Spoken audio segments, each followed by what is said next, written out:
Donc bien sûr, par rapport aux événements tragiques qui traversent toute la communauté, donc on va dédier le cours L'Ilou Nishmatam pour l'élévation de l'âme de Ora Aviva Bat Michel Laïla, qu'Hachem il envoie la Nechama, la consolation à son mari et à ses enfants. Amen. Et aussi pour la consolation aux parents et pour l'élévation de la Neshama de Eliron Moshe Ben Livnat Myriam. Qu'Hachem élève sa Neshama parmi les tzadikim Israël. Pareillement pour toutes les victimes du 7 octobre et tous les soldats qui sont partis malheureusement dans cette guerre.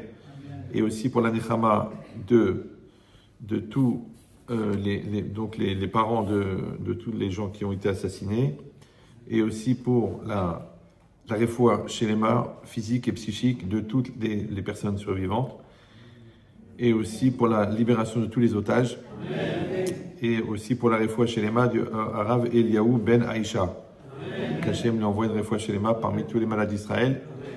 Et Acharon Chaviva pour mon épouse Nathalie Kamra Batsaada, qu'Hachem il élève sa neshama parmi les Nashim Tzadkaniyot d'Israël. Alors, vous savez que on va fêter la fête de Shavuot. Comme on l'a expliqué déjà plusieurs fois, que le plus important dans le profit qu'on peut tirer d'un événement, c'est la préparation qu'on a eue pour cet événement.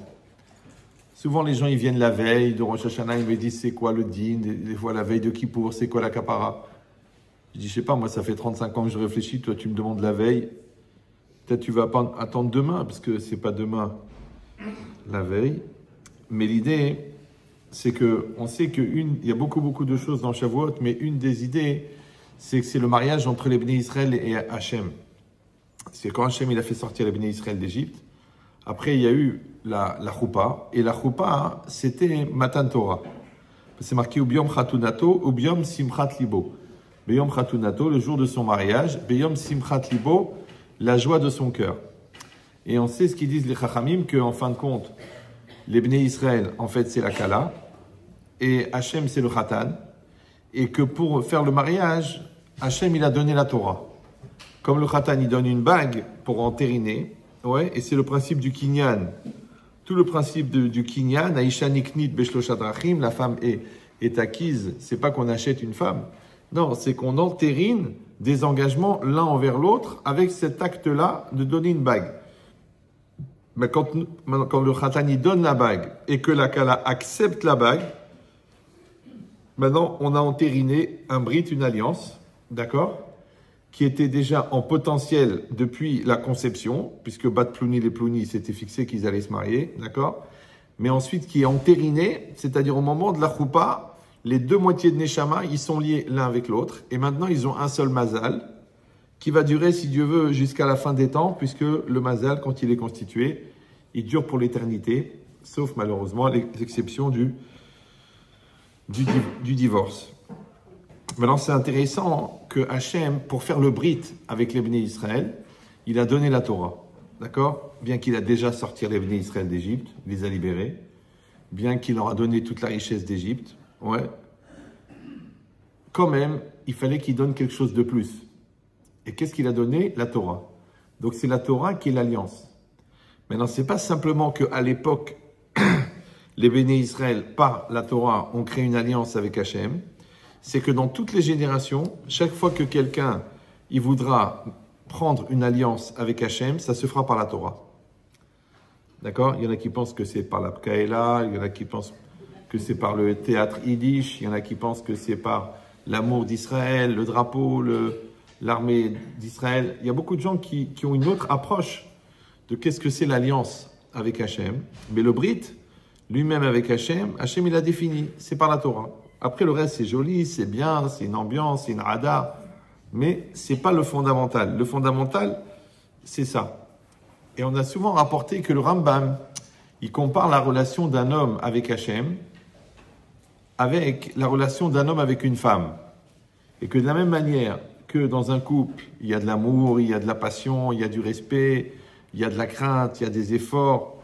De la manière avec Hachem, il y a une forme de relation amoureuse, et c'est ça qu'on va essayer de comprendre, qu'on doit avoir avec Hachem, et que cette relation amoureuse, elle doit être fondée sur la Torah. C'est que quand on dit un couple heureux, ouais, un couple heureux, alors il faut essayer de s'imaginer comment est-ce que chacun d'entre nous, il doit former un couple heureux avec Hachem. Vous me suivez ou... Ça veut dire que tu dois être amoureux d'Hachem, tu dois être amoureux. Maintenant, c'est dur d'être amoureux d'Hachem, parce qu'on ne le voit pas, on le perçoit, on croit. Alors on te dit, quand tu es amoureux de la Torah, c'est comme si tu es amoureux d'Hachem. Et cette logique-là, cet investissement et cette passion que l'on peut mettre, alors elle est exactement comme dans le mariage avec une personne. C'est que, d'ailleurs c'est repris même par le maire de la ville quand vous vous êtes mariés. Il a dit, vous êtes mariés pour le meilleur et pour le reste. Oui, ça veut dire que la personne, elle a toujours des qualités et des défauts. On a déjà expliqué que dans toutes les situations de la vie, il y a des bons côtés, il y a des mauvais côtés, il y a des avantages, il y a des inconvénients, il y a des facilités, il y a des difficultés, il y a un projet, il y a des moyens. Donc il y a toujours une partie qui dérange et une partie qui intéresse. Alors je vous donne le secret. En fait, la seule manière d'atteindre la partie qui t'intéresse, c'est de lutter contre ce qui te dérange. Vous me suivez ou là? C'est qu'en fait, c'est comme si toi tu veux être très bon en mathématiques, qu'est-ce qui te dérange? Eh bien, 6 ans d'études, 3000 leçons, 17 000 exercices, maths sup, maths spé, maths appliquées, mal de tête, ouais. Mais tu veux être bon en maths, c'est le prix à payer, ouais. Toi, tu veux faire une richesse dans l'immobilier, qu'est-ce que tu veux? Ah ben, j'aimerais bien 4 milliards de biens immobiliers. Ok, c'est 30 ans. 30 ans avec des efforts, avec des discussions, avec des montages, avec des holdings, avec des SCI, ça 30 ans. Tu dis non, je suis pressé, je voulais ça vite fait. Ça marche pas. Ouais. Tu veux éduquer un enfant, c'est minimum 20 ans. Tu veux construire un couple, c'est 15 ans à plein temps. Oui, la confiance, la compréhension, l'investissement, la solidarité, la remise en cause, l'abnégation, les accouchements, l'argent, la relation à l'autre, les parents, les beaux-parents, tout ça, c'est 15 ans de travail. Ça veut dire quoi? Ça veut dire que ce qui t'intéresse, c'est d'atteindre cette union avec l'autre, mais ce qui te dérange, c'est les efforts à fournir. Mais le secret, c'est que le chemin d'accessibilité à ce qui t'intéresse, c'est ce qui te dérange. Comme quelqu'un qui fait de la musculation, par exemple. Il faut qu'il soulève des poids. Vous savez que le poids a un défaut, il est lourd. Mais des fois, il est très lourd. Et plus tu augmentes ta force, et plus le poids est lourd. C'est dur. Ouais. L'éducation, c'est pareil. Quand ils sont petits, c'est facile. Tu changes des couches, tu enlèves la hnouna. La crise d'ado, c'est des poids très lourds. Ouais, c'est très lourd. D'accord? Si tu es religieux, le gosse, il veut tout lâcher. Si tu n'es pas religieux, à ton grand malheur, il devient Lubavitch. Enfin, c'est dur pour les gens non religieux de voir leurs enfants faire une teshuva incroyable. Ils n'en peuvent plus, ils souffrent. Ouais. Mais l'idée, c'est quoi? C'est que si on est dans une logique d'évolution et de grandir, alors, encore une fois, ce qui nous dérange, c'est le chemin pour arriver à ce qui nous intéresse. Toi, tu veux le corps de Schwarzenegger, c'est 20 ans à soulever de la fonte, 6 heures à 7 heures par jour. Toi, tu veux la chorma de Rav Mordechai Eliaou, c'est 20 ans d'études. Ah non, je suis pressé, non, moi je vais faire un truc vite fait, une smiha avec beaucoup de simha. Non. C'est des milliers de pages, des milliers de tosfot, des milliers de commentaires, et des répétitions, et des examens, et d'apprendre par cœur, et après de faire le chimouche, c'est-à-dire de côtoyer des rabbanim, de voir des questions, de voir les argumentaires, d'apprendre comment trancher la lacha. Ça prend beaucoup d'efforts. Mais encore une fois, le secret, c'est ça. C'est que les gens, ils sont tellement obsédés par le résultat qu'ils essayent d'éviter les efforts. Mais le chemin pour le résultat, c'est les efforts. Donc, traduction, c'est que pour atteindre ce qui t'intéresse, il faut que tu assumes ce qui te dérange. Encore tout à l'heure, je lisais un email de quelqu'un qui m'a écrit. Pourtant, il a écouté beaucoup de cours, hein, mais il vient de comprendre, parce qu'il a écouté quand il était jeune, après il a arrêté, là il a repris. Là. Mais quand tu écoutes avec la maturité, ça n'a rien à voir. En fait, il a beaucoup souffert dans sa vie d'avoir à faire des efforts. Il a beaucoup souffert. Maintenant, les efforts pour grandir, pour le Tov, les efforts contre l'Yetzara, contre le mal, oui, c'est dur. Parce qu'à chaque fois, encore des efforts. Mais il n'a pas compris, c'est exactement l'inverse. En vérité, l'effort, c'est la clé. Donc l'effort, c'est le kiff. C'est que quand tu as l'opportunité de faire un effort, tu sais que tu vas gagner quelque chose. Donc les efforts qu'on fait dans le couple, en vérité, c'est ce qui crée le ciment du couple. Maintenant, les gens, ils ne veulent pas faire d'efforts, parce qu'ils ont fait beaucoup d'efforts, parce que déjà, c'est un effort, d'accord? Et bien du coup, ils n'ont pas de couple. Parce qu'en fait, ils n'ont jamais fait d'efforts. Ouais. Maintenant, quand on a dit Adam les Amal Yulad, l'homme a été créé pour faire des efforts. La traduction, c'est pas que c'est bien, c'est mieux, c'est de la chassidoute, ça rajoute une valeur à ce que tu fais. Non, c'est le seul chemin. Le seul chemin pour être fort, c'est de faire l'effort. C'est ça l'effort. Tu es fort. Ata Gibor. Ouais. Donc si on comprend ça, toutes les opportunités que la Torah va nous donner, toutes les opportunités que la vie va nous donner, d'accord, qui vont nous donner, cette opportunité de faire l'effort, et va nous donner aussi le chemin pour y arriver. C'est pour ça que là-bas, le Rashi, il explique très bien dans Bechukotai que c'est quoi Bechukotai? Shetiyu amelim batorah. Que vous soyez physiquement investi dans l'étude de la Torah. C'est-à-dire, il faut faire des efforts, il faut se casser la tête, il faut réviser, il faut apprendre par cœur, il faut suer, il faut prier, il faut pleurer pour comprendre quelque chose. Alors que dans le chol, tu n'as pas besoin. Tu dis, écoute, je suis bon en maths, j'ai une bonne tête, je comprends pas. Ben, je comprends, c'est bien, je comprends pas, c'est pas grave, la vie continue. Ouais, ça n'a rien à voir. D'accord? On voit des gens qui sont pas très très intelligents, mais qui font tellement d'efforts, ils deviennent des géonimes. Et des gens qui sont très très intelligents, mais comme ils n'ont jamais fait d'efforts, le jour où ils rentrent dans la Torah, ils ne sont pas habitués à faire des efforts. Donc ils ne font pas d'efforts. Comme des gens qui étaient bons à l'école naturellement, ouais, en fait, ils n'ont jamais fait d'efforts. Et quand ils rentrent en fac, ils meurent. Parce que pour la première fois de leur vie, on leur dit attention, P1, c'est un concours. À la fin, il faut réussir. Le mec, il n'a jamais fait d'efforts. Il fait une dépression. Il ne fait pas une dépression parce que les études, c'est dur. Il fait une dépression parce qu'on l'oblige à faire des efforts. Vous suivez ou non? Comme des gens à qui on dit il va falloir construire le couple, ils se mettent en colère, ou ils pètent un câble, ou ils crient, ou ils s'énervent, ou ils transfèrent, simplement parce qu'ils ne veulent pas faire d'efforts, c'est tout. C'est que de la flemme. Il faut savoir une chose, que les 3/4 des gens ratent leur vie à cause de la flemme. C'est de la flemme. Maintenant, la flemme, c'est la paresse. La paresse, ça peut être la paresse physique. Vas-y, lève-toi, décharge la voiture. La paresse mentale, j'ai pas la force de réfléchir, la paresse intellectuelle, mais il y a même la paresse existentielle. C'est-à-dire qu'il y a des gens qui ont la flemme d'exister. Donc, ils n'existent pas. Alors, comment tu sais qu'ils n'existent pas? Parce qu'ils t'obligent à exister à leur place. Vous me suivez ou là? Ouais. Et toi, qu'est-ce que tu feras à ma place? Ah bah tiens, t'as qu'à le faire. Ah bah tiens, puis moi j'ai pas la force. Tu sais quoi, j'ai pas les nerfs. Va lui dire, va lui parler, va agir, va demander les fiches de paye et va demander l'augmentation. Non, tu travailles, c'est ton travail, c'est ton patron. Tu t'augmentes. Non, j'ai pas la force, j'ai honte, c'est de la gava. Parce que tu veux pas faire l'effort de légitimer l'augmentation. Donc tu la mérites pas. Tu compris ou non? Donc cette logique-là, il faut complètement changer l'approche. Ouais, que de dire que l'effort, au lieu de dire le côté pathologique de l'effort, le côté stressant, le côté anxiogène de l'effort, il faut chercher l'opportunité, la chance qu'on t'a donnée de pouvoir faire des efforts.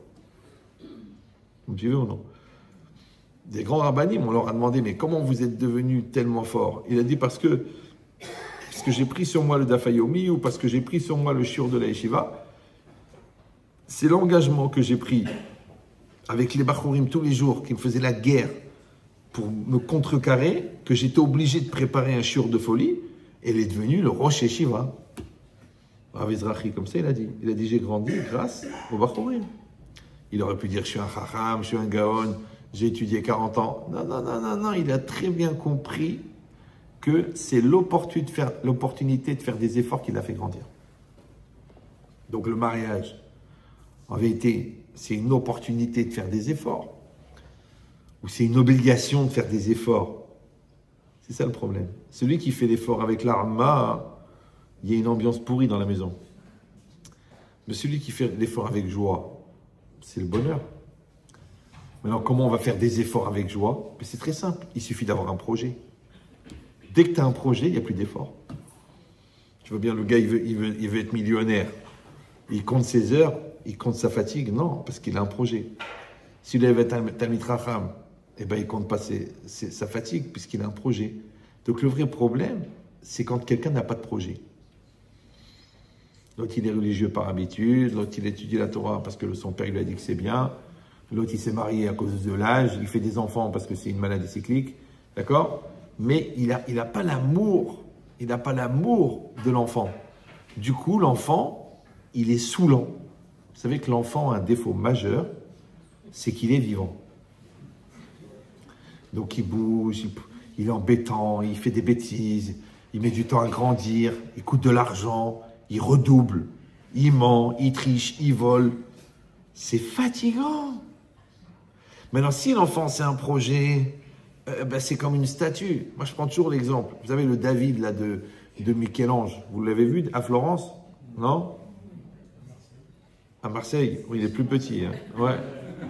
Il faut quand même vous imaginer qu'au départ, il a fait livrer un bloc de marbre de 7 mètres de haut et de 3 mètres de côté. C'était un bloc de marbre. La vérité, moi, en tant qu'art moderne, je l'aurais trouvé joli. Il a dit non, il faut faire le David. Waouh! Mais réfléchissez, entre un bloc de marbre et le David, combien de millions de coups de marteau il a mis? Et combien de millions de passages de lime? Et combien de millions de passages de papier de verre de différentes épaisseurs, de différentes, je ne sais pas comment on dit, la rugosité, grains. Je savais qu'il avait un grain, mais ouais. Combien de millions pour arriver à cette perfection qu'il est tellement bien fait, tu dis, il va marcher, il va se lever, il va partir. Parce qu'il a trouvé le trait humain. Vous avez compris ou non? Donc ça veut dire quoi? Ça veut dire que dans tous les projets, au départ, il a une image dans la tête. Il a fait le David. Celui-là, il a un bébé de 52 cm dans la tête. Mais il a un khatan dans la tête, mais c'est dans 23 ans. Ouais. L'autre, il a 2 livres en français. Mais il a la Dayanout dans la tête. Dans 20 ans. Ouais. Tu sais combien de milliers d'heures il a passé pour qu'il soit le Dayan du Chumash en français à l'époque, en 84. Avec le Chumash en français. Bereshit au commencement. Ouais. Et là maintenant, la Smira, il est Dayan au Beddin de Rav Nissim Karelitz. Moi j'ai vu ça, des Baal et Tshuva. La vérité, ils sont plus forts que moi. Hein. Je suis très fier. Je ne dis pas pour qui il se prend. Non. Parce qu'il a fait l'effort. Il a fait le travail. Ouais. Donc encore une fois, la difficulté de l'effort, elle vient du fait qu'il n'y a pas de projet. Alors à ce moment-là, c'est lourd. Et c'est difficile. Donc c'est une chorma de fou. Ouais. Dès que tu mets un projet, ouais, si tu le fais pour toi dans le couple, ça ne marche pas. Si tu le fais pour le couple, ça marche très bien. Si tu le fais pour la famille, ça marche très bien. Si tu le fais pour le potentiel de l'enfant, ça marche très bien. Si tu le fais pour Dieu, ça marche très bien. Non, vous n'avez pas prévu un sketch, mais vous avez compris l'idée ou non? C'est beau. Vous pouvez couper le téléphone, ça ne me dérange pas. Ou alors il faut le laisser allumer les Nishmatam. Vous avez compris l'idée ou non? C'est un chidouche de fou. C'est que tout ce qu'on souffre dans la vie, c'est pas évident, c'est difficile, j'y arriverai pas, je suis fatigué, son caractère, ses nerfs, ses trucs. C'est ça le chidouche de la Torah. C'est que la Torah, quand elle t'a dit, fais-en une mitzvah, donc tu donnes une dimension idéale, c'est fini, il n'y a plus de poids. Les parents, ils sont insupportables quand ils vieillissent. Ouais. Dès que tu le transformes en mitzvah, vous pouvez attendre dehors, ça ne me dérange pas. Ouais. Dès que tu le transformes en mitzvah, il n'y a plus le poids. Ça va? Et c'est ça l'idéal. D'accord? Donc, si c'est ça, maintenant on a dit que, on vient de lire Bechukotai, d'accord? Et que, on a dit que Bechukotai, ça vient nous enseigner cette loi extraordinaire, enfin cette réalité extraordinaire, c'est que la Torah, elle contient des lois compréhensibles et des lois incompréhensibles. Vous savez tous que le chok, Par définition, c'est un dogme en français, donc c'est des lois qui ne sont pas compréhensibles, qui ne sont pas accessibles intellectuellement.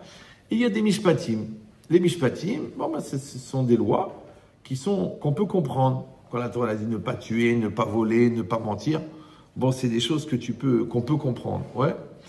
Donc, quand on vient à Shavuot et qu'on accepte la Torah, donc on sait qu'on doit accepter toute la Torah, c'est-à-dire les lois compréhensibles et les lois incompréhensibles. D'accord?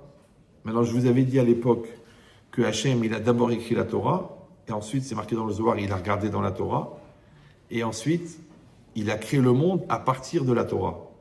D'accord? Maintenant, si le monde est entièrement la projection de la Torah, et que toutes les situations du monde proviennent directement de la Torah, donc c'est normal que si dans la Torah, il y a des lois compréhensibles et des lois incompréhensibles, donc c'est normal que dans la vie, il y a des situations compréhensibles et des situations incompréhensibles. Ça va? Très important de comprendre ça. Ouais, parce que les gens sur le compréhensible, ils disent oui, bien sûr, et sur l'incompréhensible, ils sont choqués. Limite, ils sont révoltés. Mais JG, Jejbem, Aoudon Kolo, ouais, on t'a dit qu'Hachem, il a écrit la Torah. Dans la Torah, il y a des lois compréhensibles, des lois incompréhensibles. Ensuite, il a regardé la Torah, il a créé le monde. Et dans le monde, c'est la projection de la Torah. Donc c'est normal que dans la vie, il y a des situations compréhensibles, des situations incompréhensibles. C'est normal que dans les personnes, il y a des personnes compréhensibles et il y a des personnes incompréhensibles. Ouais. C'est normal que dans la personne elle-même, il y a une partie que tu vas comprendre, une partie que tu ne vas pas comprendre. Mais quand même, il y a une alliance.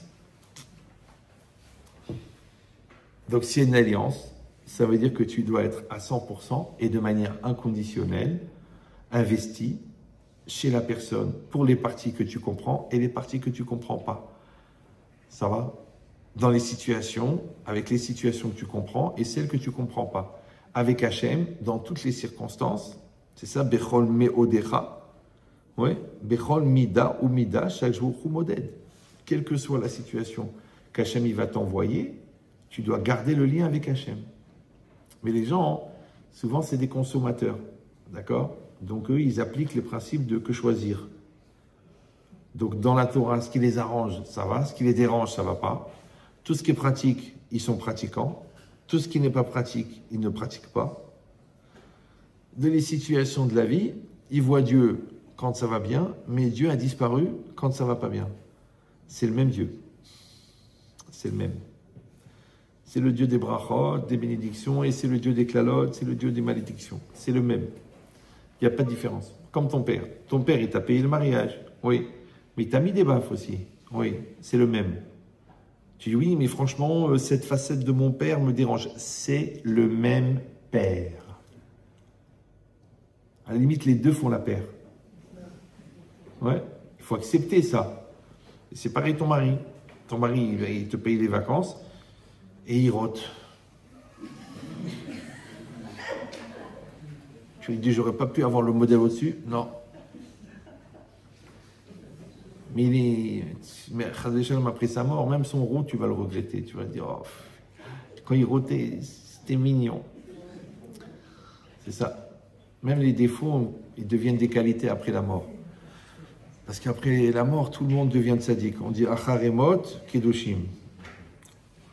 Après la mort, tout le monde est kadosh. Même les Rechaïm, on dit ah, c'est tzaddik. Comment tzaddik? C'est comme ça. La mort nettoie. Mais ce qui est important, encore une fois, c'est que Hachem, il a mis dans la Torah donc des lois compréhensibles et des lois incompréhensibles. On avait développé ça ici. Je pense que vous vous en rappelez, mais imaginez-vous que moi, combien de fois je l'ai entendu? Parce que j'assiste à tous mes cours. Maintenant, ce qui est intéressant, c'est de se demander pourquoi est-ce qu'Hachem, il a voulu mettre les deux. Hachem, il aurait pu mettre que des lois compréhensibles. C'est normal, parce que la Torah, il l'a donnée aux hommes, d'accord? Et les hommes, ils ont une capacité de compréhension. Maintenant, quel intérêt d'enseigner quelque chose à quelqu'un qui ne comprendra pas? Donc, on aurait compris que la Torah, elle devrait être que des lois compréhensibles. Un peu comme une constitution, toutes les lois sont logiques, sont fondées, ont une base cartésienne, et un lien de causalité entre la cause et la conséquence. C'est logique. Puisque la Torah, automatiquement, elle doit être adaptée à l'homme. Ou alors on aurait pu dire que non, que la Torah, en vérité, elle aurait dû être faite que de lois incompréhensibles. Pourquoi?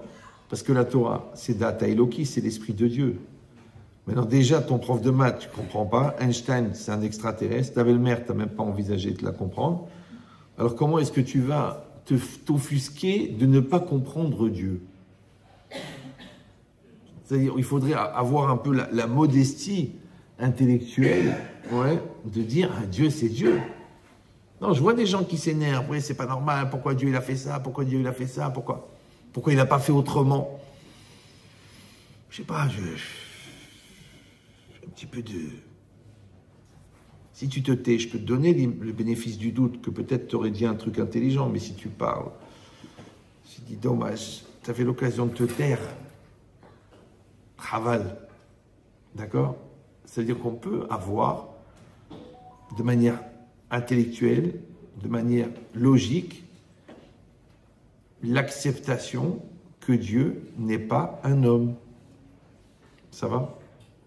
Non, je sais que ça va choquer beaucoup de gens parmi vous, parce qu'il y a des gens qui pensent que Dieu est un homme, ouais. Mais il a dit lui-même, Hachem il a dit, En marchez vos tailles, marchez vos techem. Mes pensées ne sont pas vos pensées. Mais donc, quand tu acceptes ça, comment tu peux t'énerver? Comment tu dis, bah, je ne comprends pas? Comment tu peux dire, j'ai besoin de comprendre? Mais tu ne comprends rien de toute façon.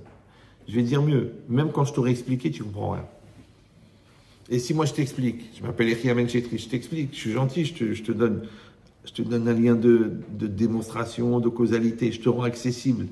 Mais si tu m'as compris à moi, mais tu ne vas rien comprendre au Raphaïm de Brisk. Ouais. Et si tu as compris le Raphaïm de Brisk, tu ne vas rien comprendre au Harizal. Et si tu as compris le Harizal, tu ne vas rien comprendre à Rabbi Shimon Bar Yochai. Ça veut dire il y a plus d'incompréhension que de compréhension. Moi, grâce à Dieu, j'ai une très belle bibliothèque. D'accord? Bon. J'ouvre un livre n'importe où au hasard, c'est extraordinaire. Mais d'un autre côté, je me sens comme un goy. Parce que je dis, mais je ne comprends pas. Et je me casse la tête pour comprendre. Vous savez combien j'ai de livres? Vous compris ou non? Encore une autre logique, encore une autre approche. Quand tu fais bien le pshat, tu fais tous les mefarshim du pshat, ouais, ce qu'on trouve à peu près dans les mikrotes gdolot, ouais, le Ramban, le Sforno, le Rashi, tout ça, ouais. Après, tu dis, bon, je vais faire du Midrash. C'est un autre monde encore. Après, tu dis, je vais faire le Remez, ouais, des Olamot. Après, tu dis, je vais faire de la Kabbalah. Là, c'est une autre Torah, là. C'est une autre Torah. C'est que dans l'absolu, on passe plus de temps à ne pas comprendre qu'à comprendre. Maintenant, question à 2 millions d'euros. Est-ce que le projet, c'est que tu comprennes ou le projet, c'est que tu fasses l'effort de comprendre?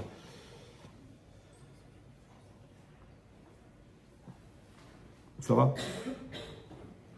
Exactement pareil dans un couple. Ouais. On ne peut pas tout comprendre. On ne comprend pas tous les comportements. Des fois, on ne comprend même pas les langages. On ne comprend même pas les attitudes. Ouais. Mais quand on se met en disponibilité d'aimer, même si on ne comprend pas, ouais, c'est cet effort qui fait le ciment de l'amour. Alors que qu'est-ce qu'ils font les orgueilleux? Eh bien, comme on ne se comprend pas, alors on ne s'aime pas. Mais quel rapport? Ta mère, tu l'as compris, ton père, tu l'as compris, tu l'aimes quand même, non? Dans le couple, c'est un phénomène bizarre au niveau psychiatrique, c'est qu'on va conditionner l'amour à la compréhension. Puisque je ne te comprends pas, puisque tu ne me comprends pas, ça veut dire qu'on ne s'aime pas. Je sais pas, moi j'ai un défaut, c'est que je suis cartésien. Donc quand il y a un truc débile qui passe, je n'arrive pas à l'avaler. Je ne vois pas le lien. Je ne te comprends pas, je ne t'aime pas. Quel rapport?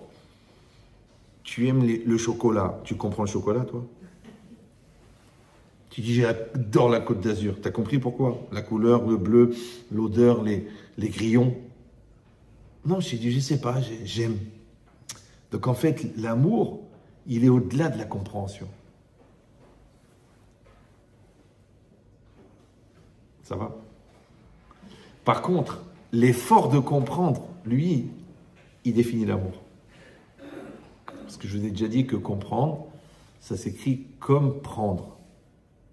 avec un M. Comme prendre, c'est ça comprendre. Et prendre, c'est quoi? C'est saisir. Et saisir, c'est faire corps. Donc le fait que je fasse l'effort de faire un avec toi, le fait que je fasse l'effort d'être solidaire avec toi, d'être proche de toi, de t'accepter 100%, de faire un avec toi, c'est ça qu'on définit vulgairement comme l'amour dans la rue. C'est que l'effort de faire un avec l'autre, il crée une fusion, ouais, et il crée un sentiment qui s'appelle l'amour. Le problème, c'est la chronologie. Parce qu'il y a des gens, qu'est-ce qu'ils font? Ils disent, j'aime la personne, et après, je vais essayer de la comprendre. Je vais essayer de la connaître. Non, non. Connaître, encore une fois, c'est pas forcément avoir un éclairage intellectuel sur l'autre. Connaître, c'est comme avec Hachem. Da lifnemiata omed, sache devant qui tu te tiens, ça ne veut pas dire qu'il y a un niveau de connaissance qui s'appelle la proximité avec Dieu. Non. Da lifnemiata omed, c'est un niveau de conscience. Je suis conscient que je suis devant Dieu. Ouais. Je ne dis pas je sais que je suis marié. Je dis je suis conscient que je suis marié. Maintenant, plus je vais augmenter la conscience, plus je vais augmenter le lien. Ça va? Donc de la même manière, la Torah, en vérité, c'est la connaissance de la pensée de Dieu. Donc quand je vais me casser la tête dans la Mishnah, quand je vais me casser la tête dans la Gemara, quand je vais essayer de comprendre qu'est-ce qu'il veut dire Rabbi Yochanan, qu'est-ce qu'il veut dire Rabbi Shimon, quand j'essaie de comprendre qu'est-ce qu'il a dit le Rambam, quand j'essaie de comprendre qu'est-ce qu'il a dit le Shulchan Aruch, en vérité, j'essaye de comprendre la pensée de Dieu. C'est bon?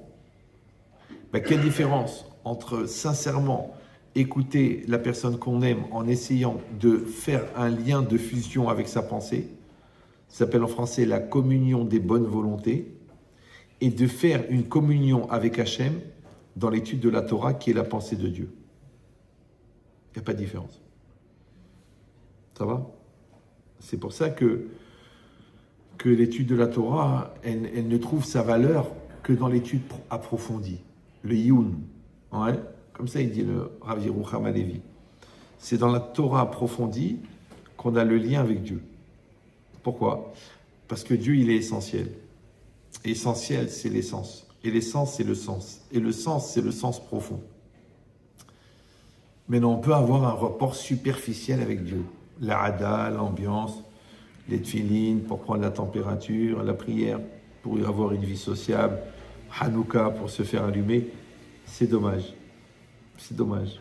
Il y a des millions de richesses d'enseignements dans Hanouka. Il y a des secrets extraordinaires dans les téphilines. Il y a des sommets de la perception de l'univers, de Dieu, de l'essence de la matière, de l'essence des phénomènes dans le Talmud. Et toi, tu tournes les pages. Vous savez, il y a un livre qui s'appelle le Nefesh HaChaim. Souvent, je le cite. D'accord? C'est Rav Chaim de Volojine. Bon, c'est un génie, bon. Et c'était un élève c'est l'élève du Gaon de Vilna, d'accord, qui lui-même est un génie de Torah extraordinaire. Et une fois, quelqu'un est venu me voir, il m'a dit, ah, Rav Chetrit, je voulais vous dire que j'ai lu L'âme de la vie. La vérité, je n'ai pas tiqué de sur place. Il m'a dit, vous savez, du Rav Haïm de Vologin. Rav Chaim de Volojine. Ouais. Je lui ai dit, mais tu l'as lu? Il m'a dit, oui, je l'ai lu 3 fois. J'ai lu 3 fois. Moi, la vérité à la yeshiva, en Seder Moussar, je faisais à peu près une demi-heure par jour. Après, j'ai approfondi. Après, j'ai fait des cours. J'ai dit, j'arrive pas à comprendre comment tu as fait, parce que moi, sur 4 lignes, je parle 3 heures. Et le gars qui écoute, il a mal à la tête pendant une semaine. Et toi, tu l'as lu en français 3 fois. C'est comme si tu as visité la Chine en avion. Comment c'était? Rapide. Alors, on va dire en français, tu n'as vu que la superficie. Donc, tu as une approche superficielle. Ça va? De la même manière, comme j'ai expliqué plusieurs fois, la femme a un défaut majeur. Vous savez, non? Non, c'est qu'elle est belle. Donc, tu pourrais t'attacher à sa superficie. mais la femme, elle contient quelqu'un dedans qui s'appelle la personne. Donc, il faut dépasser l'épreuve de la superficie, ce qu'on appelle la femme objet, pour aller chercher la femme à l'intérieur, la personne. Comme ton mari, si tu le regardes bien, il a un profil de carte bleue ou de machine à sous. Ouais.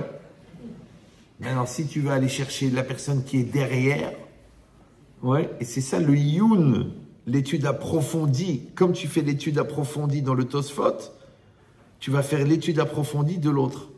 Comme tu vas faire l'étude approfondie de ton fils, la psychologie de ton fils. Ouais. Tu vas faire l'étude approfondie du client parce que tu veux lui faire exactement ce qu'il a besoin. Donc, tu essaies de comprendre c'est quoi son besoin, c'est quoi son attente, c'est quoi son plaisir, c'est quoi qui va aller dans son sens. C'est ça la recherche de la profondeur. Donc, dans ce sens-là, ouais, tu as compris qu'il y aura toujours une partie compréhensible, mais c'est un danger parce que ça s'appelle le côté superficiel et il y a un côté incompréhensible qui s'appelle l'essentiel. Maintenant, l'essentiel n'est jamais abordable facilement parce qu'il demande un effort. Pourquoi? Parce que pour avoir le lien avec l'essentiel, il faut donner de ton essentiel. Oui, c'est comme ça. Tu veux faire de la vraie musculation, ça coûte des efforts. Tu veux un vrai niveau de maths, ça coûte des efforts. Tu veux un vrai niveau de Torah, ça coûte des efforts. Tu dis non, mais j'ai l'habitude, toujours, tous les samedis après-midi, je vais au cours, j'écoute le Rav et tout ça. Je dors, mais j'écoute. Mais ton ambition, c'est qu'un jour, toi, tu fasses le cours. Que toi, tu sois indépendant dans une Gemara, que tu saches lire un Midrash, que tu peux approfondir une notion. C'est dommage. Ouais. Oui, mais j'ai pas la tête, et j'ai pas grandi dans ce milieu, et j'ai peur de jamais y arriver. C'est dommage. C'est dommage. Parce que moi, je t'ai proposé de t'apprendre la taille du diamant, et toi, tu me dis, grâce à Dieu, je livre des yaourts à Hyper Cacher tous les jours. J'ai ma part d'un ça. Mais c'est dommage. Les yaourts, ils sont déjà finis, ils sont fermés, ils sont déjà étiquetés, ils sont déjà filmés, tu les déposes à Hyper Cacher. Moi, je te dis, viens, on va apprendre la gémologie. Imagine, tu vas tomber sur un 19 carats pur triple A. Waouh, c'est beau, à peu près 20 millions d'euros, d'accord? Ça vaut la peine. Tu dis non, grâce à Dieu, les yaourts, ça me suffit. Ouais, tu manques d'ambition. C'est pour ça que les Suisses n'ont rien inventé. Parce que leur projet, c'était le petit Suisse. Un produit lacté. Maintenant, le produit lacté, il ne va jamais t'amener à la voie lactée. Ça va? L'idée, c'est ça. L'idée, c'est qu'encore une fois, il y a des lois compréhensibles et des lois incompréhensibles. Maintenant, l'approche, et c'est ça qui est intéressant, c'est qu'une chose que tu ne comprends pas, oui, tu la respectes. Mais une chose que tu comprends, malheureusement, souvent, tu la dénigres. Comme à l'école, le prof il dit « Bon allez, on va faire les fonctions du 4e degré. »« Oh non monsieur, oh non c'est trop dur, oh non monsieur, oh c'est trop dur. » Bon, alors il fait le cours, il fait les exercices en classe, il fait les exercices à la maison, et après il fait l'interro en classe, et après il dit alors, ses copains il dit « Comment c'est les fonctions ?»« Oh c'est nul. » Bon, j'ai rien de spécial, hein, franchement, les fonctions, je comprends pas, tu étais traumatisé il y a 2 semaines. Maintenant tu prends à la légère, c'est bizarre non? Parce qu'il y a une dimension psychiatrique dans le rapport à la connaissance, c'est que ce que je ne sais pas, ça m'agresse parce que je me sens nul, et ce que je sais, alors je le dénigre pour me situer par rapport à la connaissance. Maintenant, si un jour on a l'intention de sortir du rapport psychiatrique avec la connaissance, en fait on veut grandir, ouais. Pas que j'ai honte, les gens ils vont voir que j'ai pas compris, c'est honteux de dire je ne sais pas, c'est honteux de dire j'ai pas compris, c'est honteux de faire l'effort de comprendre. Donc tu n'es pas encore libre intellectuellement. Tu n'as pas atteint ce qu'on appelle l'autonomie existentielle. D'accord? Parce que En Abaishan Lamdan, celui qui a honte, il peut pas apprendre. Maintenant, il n'a pas honte de demander, il a honte de pas savoir. Mais celui qui dit je sais pas, mais je veux apprendre, mais je sais pas. C'est comme ça qu'on apprend, c'est la seule manière. Mais l'autre il dit non, c'est bon, je sais. Comme dans la vie, il y a des gens, tu veux les aider à grandir, ils disent c'est bon, je sais. Mais ils ne grandissent pas, hein. Ils restent les mêmes brels. Parce qu'en fait, ils ont honte de dire qu'ils ne savent pas. Mais quand tu acceptes que tu ne sais pas, c'est la seule manière d'apprendre. Comme de la même manière que quand tu acceptes le problème, alors tu peux accéder à la solution. Mais quand tu es dans le déni du problème, tu ne peux pas avoir le bénéfice de la solution. Donc, encore une fois, le défaut des lois compréhensibles, c'est qu'on comprend. Vous suivez ou non? Et quand on comprend, on dénigre. Par contre, quand tu ne comprends pas, ouais, tu prends un juif, tu lui dis, bon, c'est assourd de voler. Il dit, bon, ça va, c'est quoi voler? Voler, c'est emprunter de manière durable un objet appartenant à une personne qui peut prouver qu'il lui appartient. C'est que d'après la Torah, si tu voles un objet à quelqu'un qui ne peut pas prouver que l'objet lui appartient, ce n'est pas du gezel. Vous me suivez ou non? Maintenant, si tu le prends, mais tu ne le prends pas de manière durable, ça s'appelle un emprunt, ce n'est pas du gezel. Oui? C'est que la définition du Kobet Shiurim, Ravel Hanan Wasserman, qui était très religieux, il aurait pu habiter à Villeurbanne, il a dit la définition du vol, c'est de prendre avec l'intention de le garder un objet appartenant à quelqu'un qui peut prouver que l'objet lui appartient. Ça va? Vous allez dire, bon, ben ça va, j'ai compris. Alors pourquoi les gens ils volent toute la journée? Ils volent au travail, ils volent dans les fiches de paye, ils volent les allocs, ils volent le chômage, ils volent toute la journée. Tu dis, bah, c'est pas du gezel. Alors c'est du diesel. Ouais. Par contre, si tu prends n'importe quel juif, tu lui dis, voilà, dis-moi, j'ai une paire de téphilines, je sais pas où les mettre, je peux les mettre dans tes toilettes? Il va dire, mais t'es fou, toi. Tu veux mettre les téphilines dans les toilettes? Oui, mais des toilettes bouchées avec la chala dedans. Et pour les cacher, je les mets dedans. Tras Veshalom dans la chala. Même le gars qui n'est pas religieux, il va dire, oh, mais t'es fou, quoi. Mais c'est dégoûtant, c'est assourd, c'est honteux, c'est haram. Ouais. Pourquoi? Qu'est-ce qu'il y a? C'est du cuir avec des écritures. Tu les mets dans les toilettes? Non, parce qu'il ne comprend pas. Comme il ne comprend pas les téphilines, il est impressionné. Comme il est impressionné, il respecte. Mais ce qu'il a compris, comme il comprend, il dénigre. Pourquoi? Parce que comme il n'a plus ce rapport de combativité, il n'a pas ce rapport de remise en cause, puisqu'il a compris. Donc, il se permet de dénigrer. Ça, c'est ce que je vous dis, c'est que quand la dimension intellectuelle, elle est enrobée par une dimension psychiatrique, parce que ça me dérange de ne pas savoir, parce que j'ai honte de ne pas savoir, parce que je suis mal de ne pas savoir. Comme je vous avais dit à l'époque, je m'excuse si je répète pour les gens qui sont là, les gens ils posent des questions. Bon, moi, comme un imbécile, je réponds. Mais en vérité, les gens, ils n'ont pas des questions, ils ont des problèmes. Maintenant, comme ils ont honte de dire qu'ils ont un problème, ils me posent une question.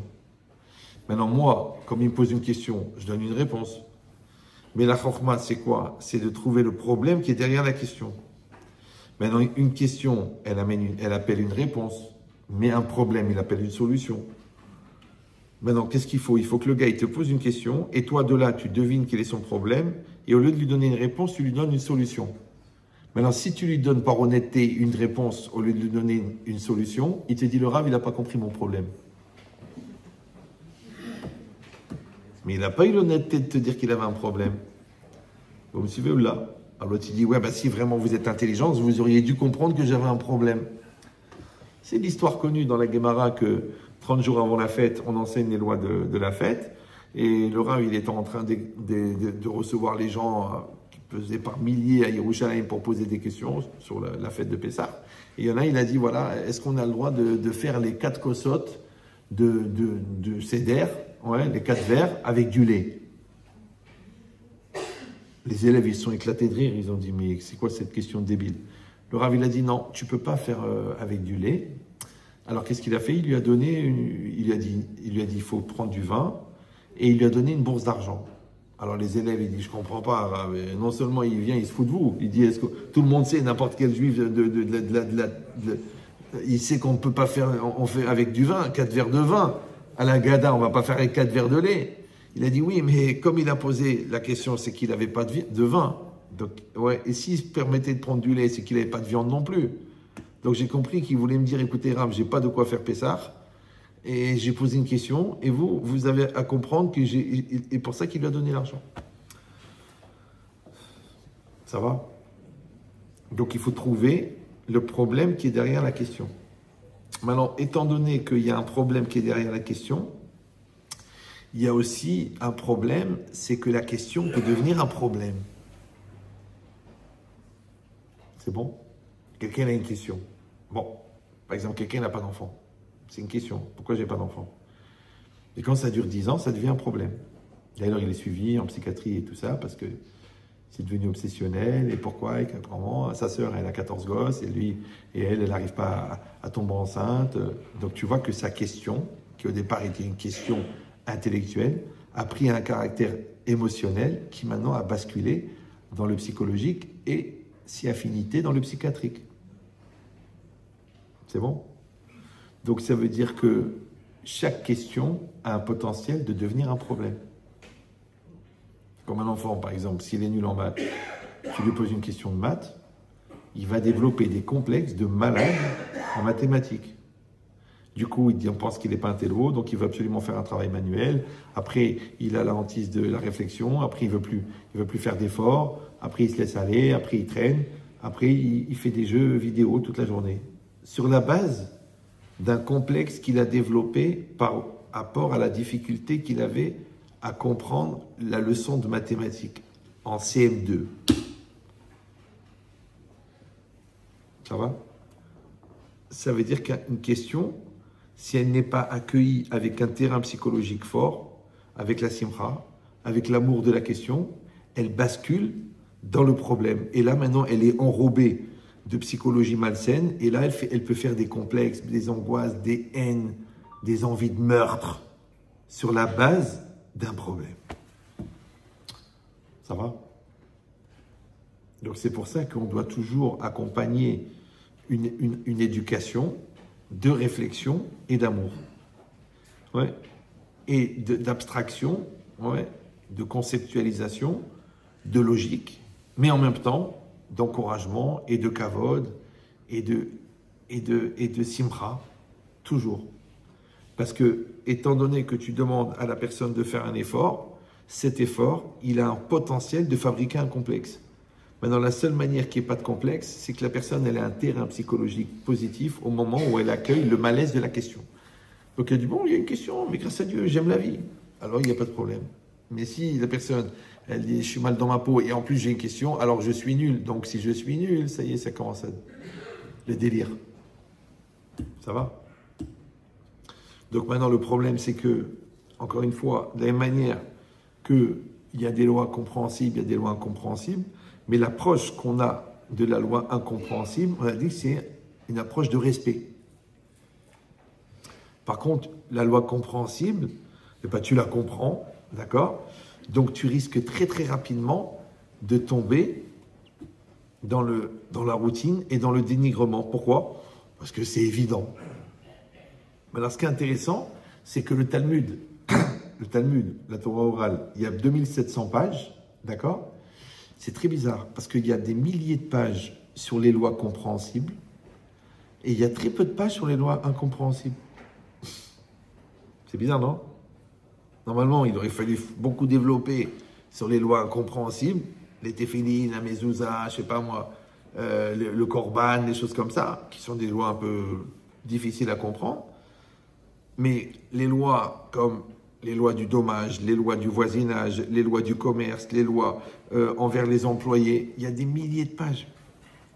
Baba Kama, Baba Messia, Baba Batra. Ouais. Après les lois des fêtes, bon, Moed Katan, Yoma, Rosh Hashanah, qui a priori sont des choses qu'on peut comprendre. Ouais. Et il y a beaucoup de dapim. Donc la logique, en fait, c'est quoi? C'est que pour lutter contre les réflexes de croire que tu as tout compris, ouais, on t'a donné à réfléchir. Comme une personne. Une personne, tu dis, bon, ça va, je comprends, je la connais, je le connais. C'est mon mari, je le connais. Alors, l'homme et la femme ont un défaut majeur, c'est qu'ils évoluent. Vous avez entendu parler de ça ou non? La personne évolue. la personne est un produit évolutif. Tu vois les enfants, par exemple. Ouais. Bon, ils ont 15 jours, tu changes les couches. Bon, ils ont 15 ans, ils en tiennent une sacrée couche. Ouais. Il va falloir s'adapter. Un enfant de 18 ans, tu ne parles pas comme un enfant de 8 ans. Il faut s'adapter. La crise d'ado, elle existe, c'est une réalité. Il faut s'adapter. La période des shidduchim, il faut s'adapter. Ouais. Après le début du mariage, il faut lui apprendre à s'adapter. Donc en vérité, on est toute la vie confronté à différentes étapes. Mais encore une fois, si on croit en Dieu, si on ne croit pas en Dieu, c'est sûr, il vaut mieux habiter un étage élevé. Mais si on croit en Dieu, et qu'on est d'accord qu'Akshvorkou, mais avec Zivugim, Hachem, il crée des couples, et que tous les partenariats qui se posent devant toi, tu sais qu'ils sont à double effet miroir. D'accord? Ça veut dire que les problèmes que ton enfant rencontre, ouais, et qui se posent à toi, en vérité, ils sont nécessaires pour lui et ils sont nécessaires pour toi. Vous me suivez ou non? C'est-à-dire que chaque étape de la vie, elle va te mettre dans des situations où tu auras un problème qui va se poser, mais en vérité, encore une fois, si tu as compris la logique positive de l'effort, qui devienne une opportunité, et dans cette opportunité, il y a toujours une partie qui t'intéresse et une partie qui te dérange. Et bien la partie qui te dérange, c'est le chemin pour accéder à la partie qui t'intéresse. Donc on te casse la tête à expliquer à l'enfant, à refaire avec lui la Gemara, à prendre lui temps, à lui dire 64 fois, enlève ton doigt de ton nez, sois respectueux, appelle pour t'excuser, ça te prend la tête. Mais après, tu as la satisfaction d'avoir un enfant éduqué, construit, autonome. Ou alors le contraire, tu dis écoute, ça me saoule, de toute façon il est à l'école juive, je vais pas me prendre la tête, bon. Et puis bon, et maintenant, grâce à Dieu, ça y est, il est parti à Porto. Et quand il revient avec Fatima, tu dis, on a raté un truc. Mais où? Où tu l'as raté? Il a raté que le où. Ouais. C'est que tu as oublié que la structure, elle donne un cadre. Mais le cadre, il ne peint pas le tableau. Vous allez chez les magasins de peinture, là, je sais pas quoi. Bon, vous achetez un tableau vierge, il est blanc. Et vous achetez un cadre. Alors le gars, il vous dit, vous savez, monsieur, en général, on encadre le tableau après qu'on l'a peint. Il dit, non, moi je gagne du temps, moi je suis un khfif. D'accord? Le mec, il achète le cadre, il dit, mais je sais pas, il y a 1 million de sortes de cadres, vous allez faire une peinture classique, genre Rembrandt, c'est un style de cadre. Maintenant, vous faites un truc moderne, genre Picasso, c'est un autre style de cadre. On ne peut pas mettre le même cadre. Bon.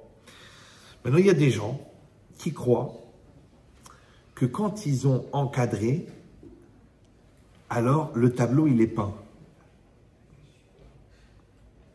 Ça va? Alors, je donnais une image. Un gars, il va dans une exposition, dans une galerie. Il voit un tableau, très beau tableau, comme ça, néoclassique, 20 000 euros. Bon. Il voit un deuxième, plus grand, plus beau, et les couleurs éclatantes, 30 000 euros. Il avance comme ça, il arrive à le dernier, il a marqué 144 000 euros. Maintenant, il a un problème. Il dit, ok, j'aime bien l'art moderne et je peux comprendre, il y a des approches différentes et tout est dans l'incitatif et tout est dans l'intuitif. Mais là, j'ai l'impression que le tableau, il est blanc. Et le mec, il s'approche, il gratte un peu, il n'y a même pas du blanc. La toile, elle est vierge. Alors il dit, je comprends pas. 144 000 euros, un tableau neuf. Il est neuf. L'autre, il coûte 80 000, mais on sent que le mec, il a bossé 6 ans dessus. Mistama, il a fait 12 ans d'école des beaux-arts. L'autre, et celui-là, il est... Ah, le gars, il dit, non, monsieur, non, vous n'avez pas compris. Là, le tableau, il est vierge. C'est le cadre qui est cher. Ça va? Non, vous n'avez pas compris, c'est dommage. Des fois, on croit que les enfants, ils sont dans un bon cadre. Parce qu'ils sont dans la bonne école, parce qu'ils sont à Beit Vegan, parce que c'est une yeshiva de renom. Ouais. Il faut qu'il fasse son tableau. parce qu'ils sont beaux, parce qu'ils sont mignons, parce qu'on leur a fait un mariage à 150 000 euros. À Marrakech, ça a été la fête, la teuf. Même Rabbi David Guetta, il est venu. Tout ça, c'est le cadre. Mais où il est le tableau? Eh bien, bizarrement, quand la personne, elle fait le tableau, elle adore le cadre. Ouais. C'est-à-dire, si à la yeshiva, tu étudies, tu profites, tu kiffes ton rave, tu kiffes le mashgiach, tu kiffes le moussard et tu kiffes le pilpoul, le cadre de la yeshiva, il devient magnifique. Pourtant, quand toi, tu le visites en tant que parent, tu dis, attends, c'est la Tchétchénie, les chambres, elles sont pourries, la bouffe, elle est dégueulasse, tu es sûr que tu vas trouver un rat dans la dafina, la peinture, elle tombe, il n'y a pas d'eau chaude pour prendre la douche. Mais le mec, il a dit, papa, j'ai passé les meilleures années de ma vie. Parce que l'étude qu'il a fait, l'activité qu'il a développée, la spiritualité qu'il a construite, ça, c'est le tableau. Mais quand le tableau, il est beau, le cadre, il est magnifique. Mais les gens, qu'est-ce qu'ils font? Ils travaillent le cadre. Ça s'appelle le matuvu, ça s'appelle le shem, ça s'appelle le toftofa. Ouais. Mais le tableau, il est pas peint. Comme le gars, il dit, ouais, j'ai fait 5 ans à Pognovitch, je suis Kol HaKavod, il me dit, j'ai une question, oui, est-ce que Dieu existe? J'ai eu ça une fois, à Marseille, je me rappelle. Le mec, il était dans une très grande yeshiva, passé 5 ans. Moi, j'ai été pour une Brit Mila. Bon, j'ai fait cours la veille, et le lendemain, il y avait une Brit Mila. Et il y a un jeune qui vient m'attraper avec le costume, chapeau et tout ça. Il dit, voilà, je suis dans telle yeshiva, qui est une grande yeshiva. Il m'a dit, écoutez, Rav, je sais que vous n'allez pas me jeter parce que vous êtes ouvert d'esprit et tout. Il dit, la vérité, j'étudie à fond, je suis très fort, je finis des gemarotes une après l'autre, mais je ne suis pas convaincu de l'existence de Dieu. Est-ce que vous pouvez m'aider? Si vous allez dire, mais c'est grave,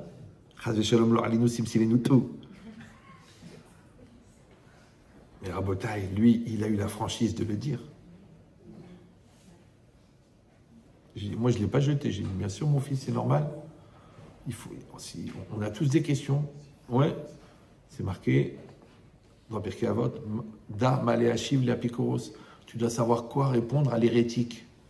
Mais le Rav Yereskel Levinstein, qui n'était pas Meknassi, il a dit, mais le premier hérétique à qui tu dois répondre, c'est à toi-même. C'est-à-dire, on a des questions. Toi aussi, tu veux savoir quel est le pourquoi de la Shoah, tu veux savoir la différence entre le goy et le juif, tu veux savoir pourquoi Baba Saleh, il n'a pas vu le Mashiach, tu veux savoir, tu as des questions, c'est normal. Tu veux savoir comment le monde il a été créé, tu veux savoir quelle différence entre le nom de Dieu et l'image de Dieu, c'est normal. Tu veux comprendre le sens des plaies d'Égypte, tu veux savoir pourquoi il y a de la souffrance dans le monde, pourquoi le tzaddik il souffre, pourquoi le rachat il kiffe. Tu as des questions, tout le monde a des questions, c'est très bien d'avoir des questions. Ouais. Et c'est normal parce que la question, en philosophie, ça s'appelle la condition humaine.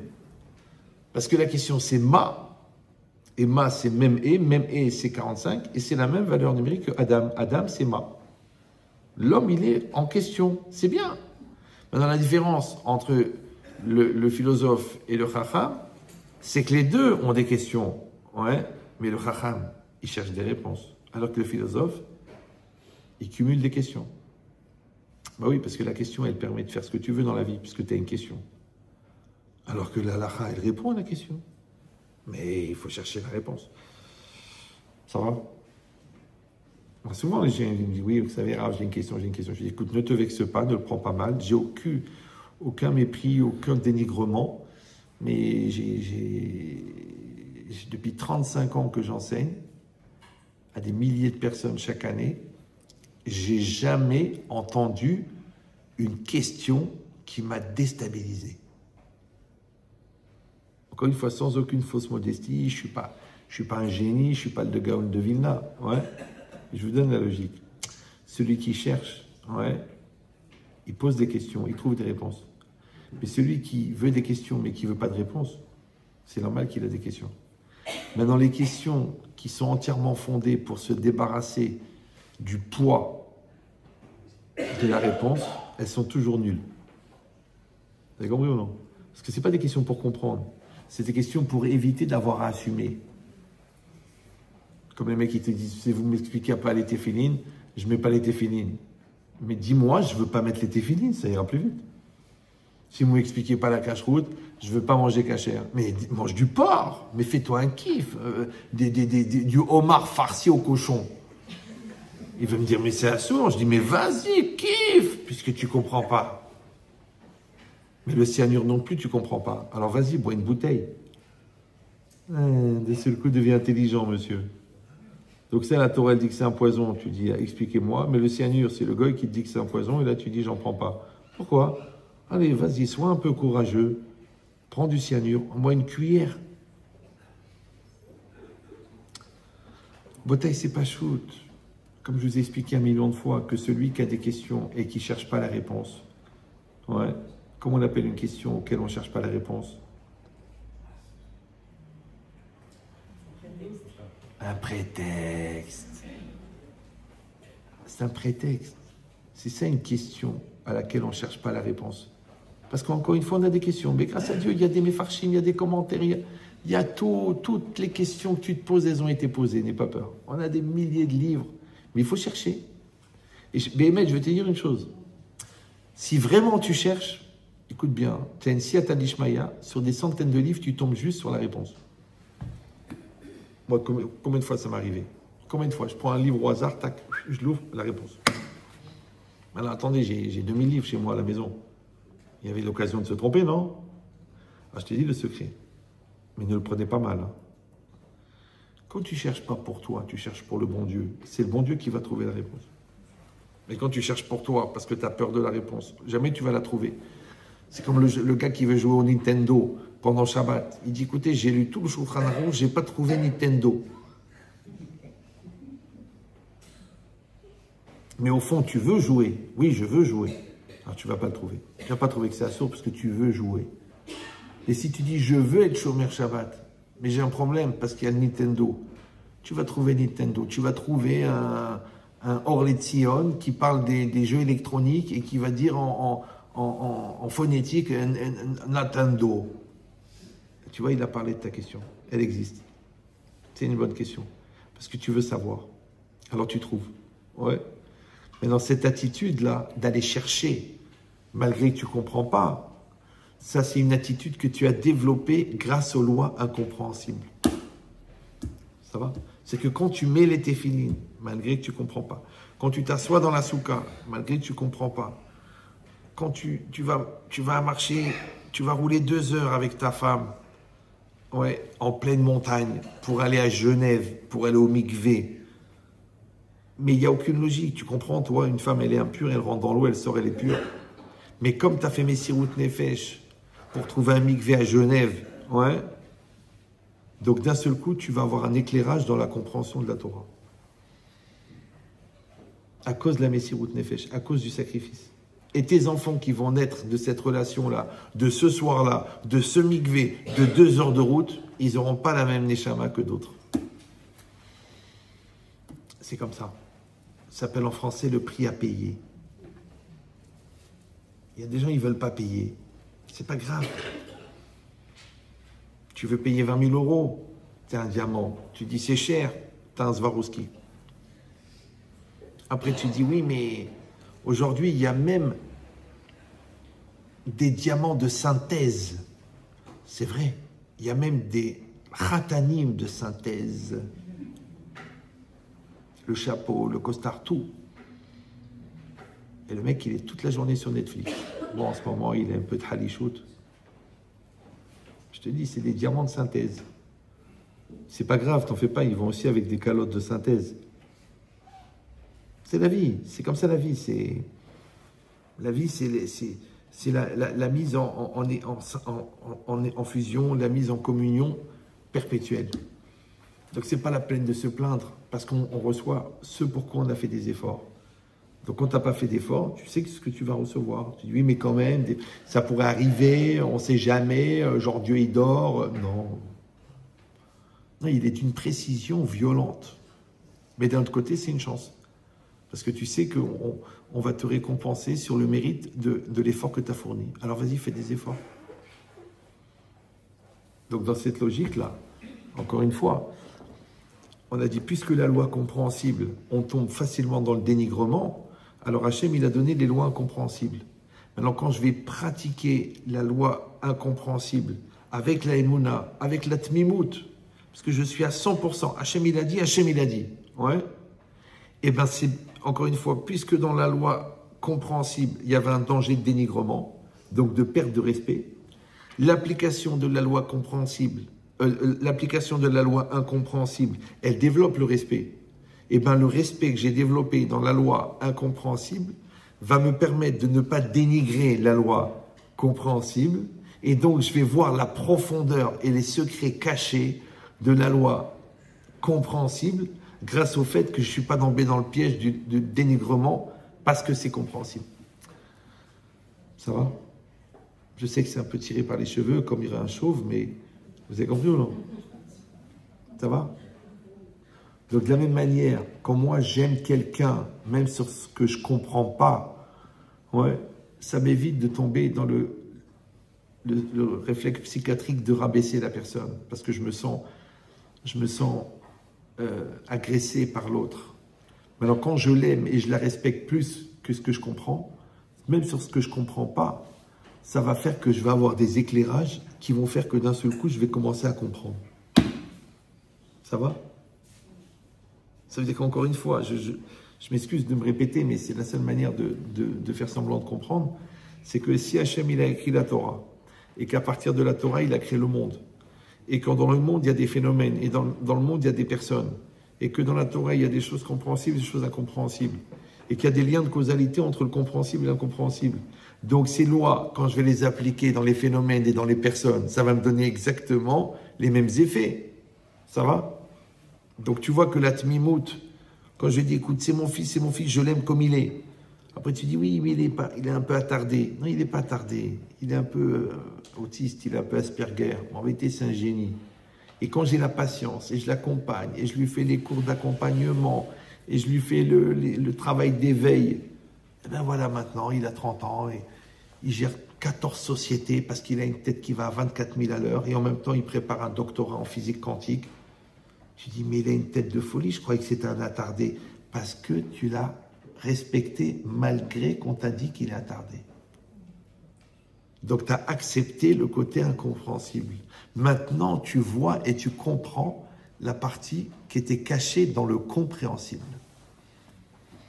Donc toi, tu croyais qu'il était en l'air? Non. C'est il arrivait à se concentrer sur 10 choses à la fois. C'est ça son problème. Ouais. Maintenant qu'il a appris à gérer, ouais, parce que toi, ton fils, tu lui dis, regarde la feuille, regarde le professeur, tu traces à la ligne, tu traces... Mais lui, il a une tête pour faire 6 choses en même temps. Un gars normal, quand il fait 2 choses en même temps, il va gaspiller 2 choses. Lui, il fait 6 choses et il perd rien. Mais il a une autre tête. Il a un autre cerveau. Quand tu as accepté que ce que tu appelais un défaut, en fait, c'était une qualité mal utilisée, ouais, donc tu as vu, tu as accepté le roc, maintenant tu vois le mishpat. Ça va? Ça douche, non? Maintenant, vous avez compris ça. Regardez dans l'autre côté maintenant. Vous êtes fatigué là ou vous êtes bien? C'est Matan Torah, on ne peut pas faire un cours à 2 balles. On est obligé de... Ouais. La deuxième partie, elle est encore plus affolante. Maintenant que, encore une fois, l'attitude des lois incompréhensibles, que tu as travaillé en pratiquant les mitzvot incompréhensibles, elle t'a permis d'éviter le dénigrement de la loi compréhensible et grâce à ça, tu as trouvé la profondeur des lois compréhensibles. Ouais, c'est bon. Alors maintenant, écoute bien, maintenant, cette pratique que tu as développée, elle va te permettre d'avoir une vision de compréhension même dans les lois incompréhensibles. C'est que même les lois incompréhensibles, les lois de la Touma, les lois de la Tahara, les lois de la Gdusha, les lois des Téphilines, les lois de la Kabbalah, en vérité, elles ont aussi une dimension rationnelle. C'est-à-dire qu'il y a une rationalité dans la Kabbalah, il y a une rationalité dans la Touma, il y a une rationalité. Mais cette rationalité, elle n'est pas abordable. Pourquoi? Parce qu'a priori, c'est une autre logique qui n'obéit pas à la logique cartésienne que tu as dans les lois compréhensibles. Ça va? Mais à partir du moment où tu t'es libéré, d'accord, mais c'est très très important la chronologie, d'accord? C'est que d'abord, tu as développé cette Hirat Shamaïm de la loi incompréhensible qui t'a permis de voir les profondeurs de la loi compréhensible. Et maintenant que tu es libre, ouais, alors maintenant tu peux regarder les lois incompréhensibles et réfléchir à une logique, bien que c'est irrationnel, la loi incompréhensible. Tu peux trouver une dimension rationnelle et logique dans la loi incompréhensible. Je donne un petit exemple, parce que vous allez dire, il parle en l'air, il mélange tout. Non. C'est que la mort, elle provoque la touma. D'accord? Et la touma, l'impureté, c'est l'état d'être de la mort. Maintenant, la touma, elle vient quand la neshama quitte le corps. Dès que la neshama quitte le corps, la touma, elle tombe sur le corps. Maintenant, la neshama, c'est elle qui donne la vie. C'est bon? Maintenant, pour créer la vie, Hachem, il a fallu 7 jours. 6 jours plus le Shabbat, ça fait 7 jours. Maintenant, toutes les lois de la pureté et de l'impureté sont liées à 7. Donc la femme, elle contenait un sang qui avait un potentiel de vie. Comme il n'a pas été fécondé, ce sang, il meurt. Quand ce sang, il meurt, il quitte les muqueuses et à ce moment-là, il rend impure la femme. C'est pour ça que la femme, puisqu'elle a perdu ce potentiel de vie, donc automatiquement, elle a besoin de 7 jours de pureté. Quand quelqu'un il a touché un mort, donc il a aussi besoin de 7 jours de pureté. Quand quelqu'un il est Metzora, puisque celui avec la bouche elle tue, donc il est Chayav Mita et il a tué des gens avec la bouche, donc le Metzora il est enfermé minimum pendant 7 jours. 7 jours de purification. D'accord? Le Kohen Gadol, il devait rester 7 jours avant Yom Kippour, aussi pour la purification. Maintenant, puisque l'état d'être de la mort, c'est la Touma, donc l'état d'être de la vie, c'est la Tahara. Ouais.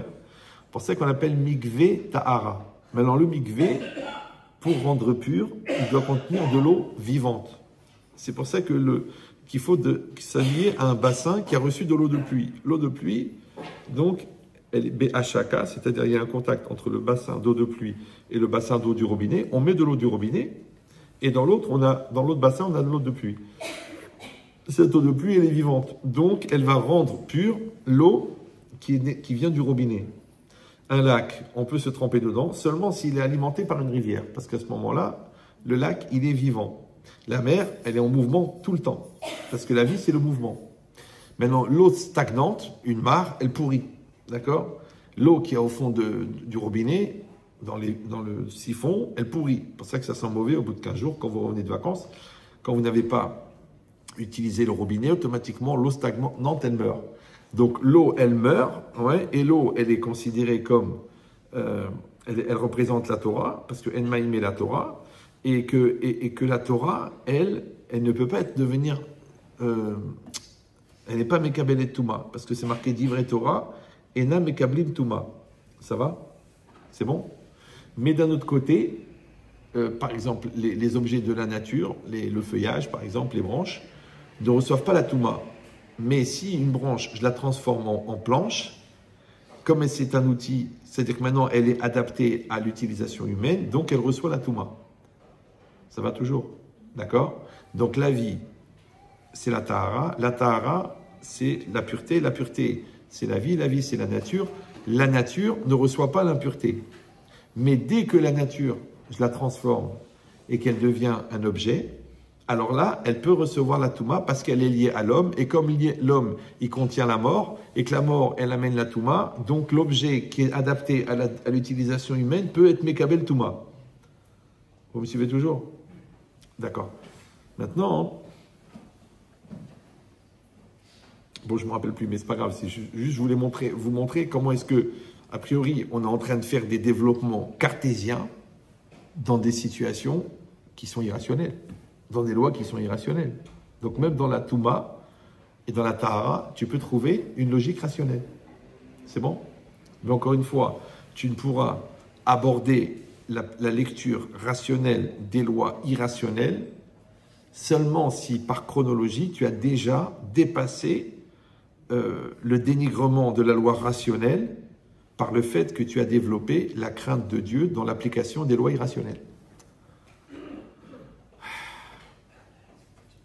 Pour dire que la chronologie est importante. Parce que les gens, qu'est-ce qu'ils font? Ils commencent par rationaliser l'irrationnel. Ça s'appelle la philosophie. Donc ils n'ont jamais étudié à l'Yeshiva. ils n'ont jamais mis les téphilines, ils ne mangent pas cachère. Mais d'un seul coup, ils vont t'expliquer c'est quoi l'impureté. Ils vont t'expliquer Dieu.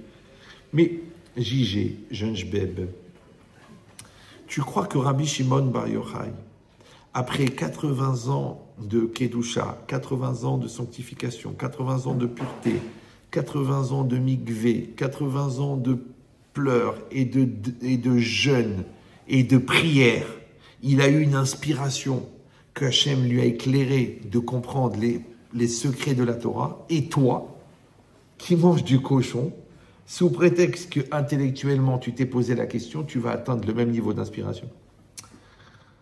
Vous avez compris ou non? C'est pour ça que ça doit commencer par la Yirat Shamayim. Ouais. C'est pour ça que c'est interdit d'apprendre d'un Rav qui n'a pas d'Yirat Shamayim.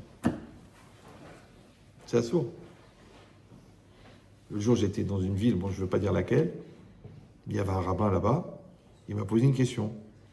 La vérité, la question était complètement débile. Mais une nullité, mais j'ai eu de la peine pour sa barbe.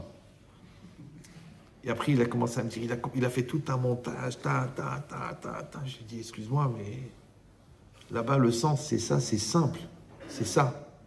2 heures après, il vient me voir, il me dit, t'avais raison, le Targum, il dit comme ça. Je dis, mais pour moi, je ne comprends même pas la question. C'est un truc évident. Vous comprenez ou non? Maintenant, sachez-le, que pour arriver à un certain niveau d'évidence dans la Torah, il faut des centaines de pages de Gemara. Comme dans la médecine.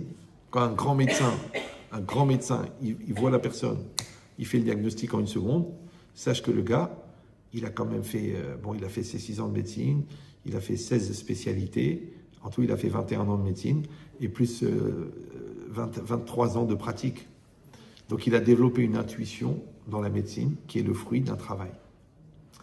Alors que l'autre il dit, bon ben ça va, je suis pas débile quand même, je crois un symptôme...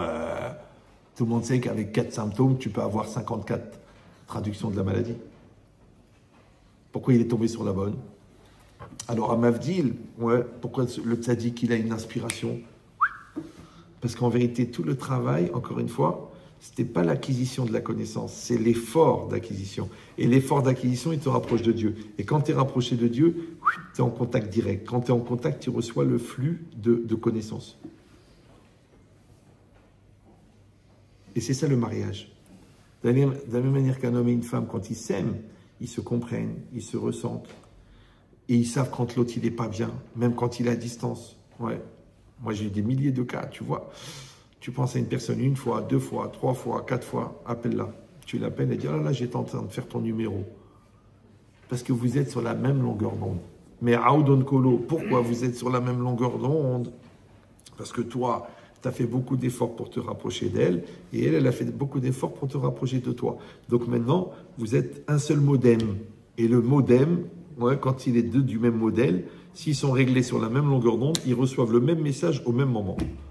Ah, et la distance, alouette. Ça va?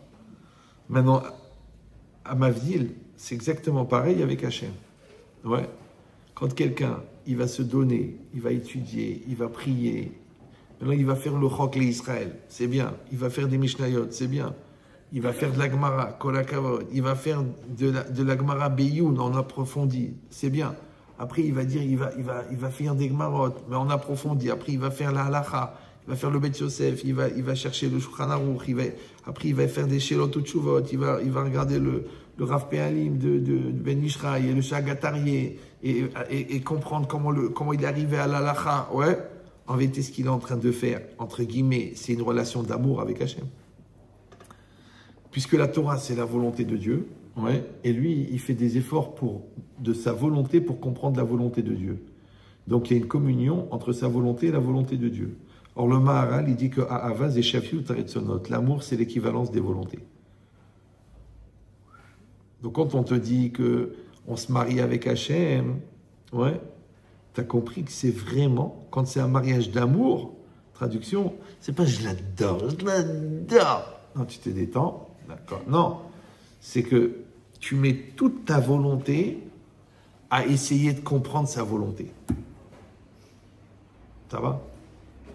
Maintenant, quand toi, tu mets toute ta volonté à comprendre sa volonté et que tu mets toute ta volonté à appliquer sa volonté, selon sa volonté, ouais, ça y est, il y a une fusion entre sa volonté et ta volonté. C'est pour ça que quand on a besoin d'une bracha, on va chez un tzaddik qui applique toutes les mitzvot de la Torah. Ça va? Pourquoi? Parce qu'on sait que comme il est avec Hachem, donc on sait qu'Hachem il est avec lui. Facile à comprendre. D'accord? Et c'est ça qui évite, comme dans un couple, ce qui peut éviter la routine. Tu sais, les gens, vous savez, les sentiments ne sont plus là, franchement, je la vois, ça me fait plus rien. Moi, même mon mari, j'ai plus les papillons, j'ai les hippocampes. Ouais. La bataille, c'est pas shoot. La Gemara, elle dit que la femme, quand elle revient du mikvé, c'est comme la kala quand elle sort de la roupa. Tu vas dire, écoute, 40 ans de mariage, il n'y a pas vraiment de surprise. Parce que la kala, c'est la première fois. Tu te dis, ouais, tout nouveau, tout beau, ouais. Mais ta femme, 40 ans de mariage, et ouais, un mikvé par mois, tu as compris qu'elle est souvent revenue du mikvé, ouais. Alors automatiquement, déjà tu pries pour qu'il soit réveillé quand tu rentres du mikvé. Mais l'idée c'est quoi? En vérité, l'idée c'est ça. C'est Ve'ayu adevarim me'ele asher anochi metzavecha ayom al levavecha. Shiyu kechadashim be'enecha keyom netinatam. Il faut que les paroles de la Torah elles soient nouvelles pour toi, comme le jour où elles ont été données. D'accord? Alors j'ai dit cette blague plusieurs fois, mais bon, je vois qu'elle traumatise les gens. C'est que tu peux regarder ta femme comme si c'était le premier jour. Ou tu peux la regarder comme si c'était le dernier jour. Dans les deux cas, tu vas avoir une sensibilité. Ouais. Le problème, c'est quand tu perds la notion des jours. Donc, il n'y a plus de sensibilité. Moi, je vous dis un truc, hein, mais ça reste entre nous. Bon, moi, j'ai perdu ma femme, vous êtes au courant. Je me rappelle des rencontres du Chidour. Je me rappelle.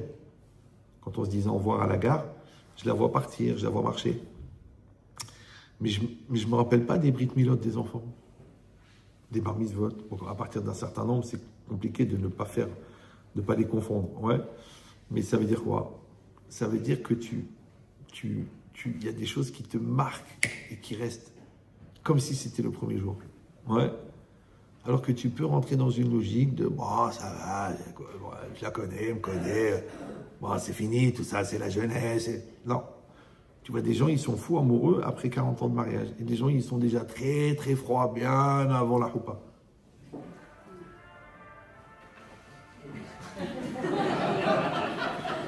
Bon, on devrait se lever, mais comme ça va interrompre le cours.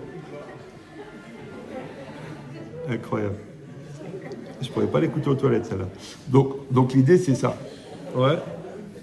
Que Torah, Tzivalanu Moshe, Moracha, Keilat, Yaakov. Ouais. On dit Torah, Tzivalanu Moshe, la Torah qui nous a ordonné Moshe. Moracha, c'est un héritage, Keilat, Yaakov, pour l'assemblée de Yaakov.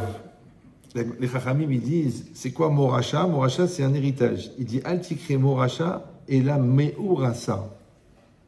Moracha, c'est un héritage. Tu reçois de ton père un héritage. Bon. Meurasa, c'est une fiancée. D'accord? Tu peux prendre la Torah comme un héritage. Ton père, il t'a dit étudier la Torah. Ton grand-père, il t'a dit étudier la Torah. Ta mère, elle t'a dit je t'en prie, mon fils, à la yeshiva, fais attention, sois sérieux, garde ta kippa. C'est Moracha. C'est-à-dire, ça vient d'en haut, tu reçois. Meurasa, c'est pas la même chose. C'est ta fiancée. Là, ton père, il te dit, mon fils, je peux rien faire pour toi. Ouais, c'est toi qui vas vers elle, c'est toi qui la rend heureuse, c'est toi qui la rend amoureuse, c'est toi qui entretiens la relation, c'est toi qui fais évoluer la communication, la communion. Donc, dans la Moracha, dans l'héritage, tu as tout reçu d'en haut. Mais dans Meurasa, c'est toi qui crées. Donc la Torah, ouais, tu peux te marier avec elle, ou tu peux la recevoir en héritage. Maintenant, les gens qui reçoivent en héritage de gens érudits, bah, ils vont à la yeshiva. Les gens que c'est un héritage, en tant que pas érudits, s'appellent les traditionnalistes. Ils ont des traditions. On a l'habitude, on fait comme ça, on fait comme ça. Donc eux, c'est en héritage. Tu dis, mais réfléchis, étudie la Torah. Non, écoute, mon grand-père n'étudiait pas, moi j'étudie pas, mon fils n'étudiera pas. On a une tradition d'ignorants. C'est comme ça. On ne peut pas. Ouais, Hazvé Shalom, qu'on va apprendre et tout ça. Ils veulent pas. Ça s'appelle traditionnaliste. Ça veut dire qu'ils font des avérotes par tradition depuis des générations. Ils continuent à aller à la plage mixte. Ils ont 4 enfants à l'Eshiva, mais ils continuent à aller à la plage. C'est pas grave. On dit couvre-toi la tête. Non, j'ai peur d'attraper des boutons. Bon. En bataille, c'est pas chaud que c'est toi qui te maries avec la Torah. Donc quand il arrive Shavuot, Hachem, il nous propose de nous marier. C'est pour ça que sur la fiche, j'ai marqué Mazal Tov. Ouais. C'est que tu peux aller à Shavuot, pas comme à Rosh Hashanah, pas comme à Kippour, pas comme à Purim, pas comme à Pessah. C'est un mariage. D'accord? Maintenant, quand on marie ses enfants, même si on a été à des centaines de mariages, quand on les voit sous la roupa, ça fait aller larmes aux yeux et tout ça. Moi, je suis très... J'ai un seul mariage, j'ai pleuré pour une fille. Parce que j'ai une maladie, moi, je suis très cartésien. Donc, mon cerveau, il enferme mes sentiments. Mais pour dire que ça fait quelque chose. Ouais. Et bien, en vérité, de vous à moi, hein, et je parle aussi pour moi, il faudrait qu'on arrive à Shavuot avec cet esprit qu'on va se marier avec Hachem. Ça va? Et ce degré de mariage, c'est-à-dire d'engagement, d'amour, de responsabilité, ouais, de dire à Hachem, Ariat Mekudeshet li betabarazo, en fait c'est Hachem qui nous le dit, et nous, on reçoit la Torah en tant que mariage avec Hachem. Mais il faut que ça soit un mariage d'amour. D'accord? Parce qu'un mariage d'obligation, un mariage de tradition, un mariage de hadda, ouais, au bout d'un moment, et on le voit, il y a la routine qui s'installe. Les gens, ils font une teshuva, le feu. 10 ans après, ils sont plus calmes. Ils sont détendus, limite morts. Pourquoi il n'y a plus l'Eitlaavout? Il n'y a plus d'enthousiasme. Pourquoi moi je travaille avec les Bali Tchouva? J'aurais pu moi être enseignant dans une yeshiva, un mashgiach dans une yeshiva. Pourquoi? Parce que la pétillance que tu trouves chez Baal et Tchouva, tu ne les trouves pas chez les gens qui sont religieux depuis longtemps. Ouais. Bien que Baruch Hashem, il y en a beaucoup qui sont devenus religieux, mais ce n'est pas la même pétillance. Moi, j'appelle ça pétillance. Bon, en vérité, c'est un mot qui n'est pas dans le dictionnaire, mais je me suis fait un petit kiff de néologie, d'accord? De dire ça, ouais, et c'est ça qu'il faut. Il faut toujours garder la pétillance dans sa relation de couple. Il faut garder la pétillance dans la relation avec ses enfants. Il faut garder la pétillance dans la relation avec Hachem. Ça veut dire que tu dois avoir un amour de chaque halakha du Shulchan Aruch, et de chaque verset, et de chaque Ashrei Yoshvei Betecha, ouais, et de chaque page de Gemara, et de chaque mot du Tosfot. C'est comme ça qu'il faut faire. Quand tu maintiens ça, alors tu ne tombes pas dans la routine, tu ne tombes pas dans la comparaison, tu ne tombes pas dans la fatigue, tu ne tombes pas dans la logique de ça me saoule, j'ai pas la tête, j'arrive pas à me concentrer, c'est de l'araméen, parce que tu es amoureux. Ouais. Donc si on fait ce travail-là, alors premièrement, on va vivre un Shavuot complètement différent. Et comment on le saura? On le saura par rapport à la qualité de la Torah qu'on va recevoir dans l'année.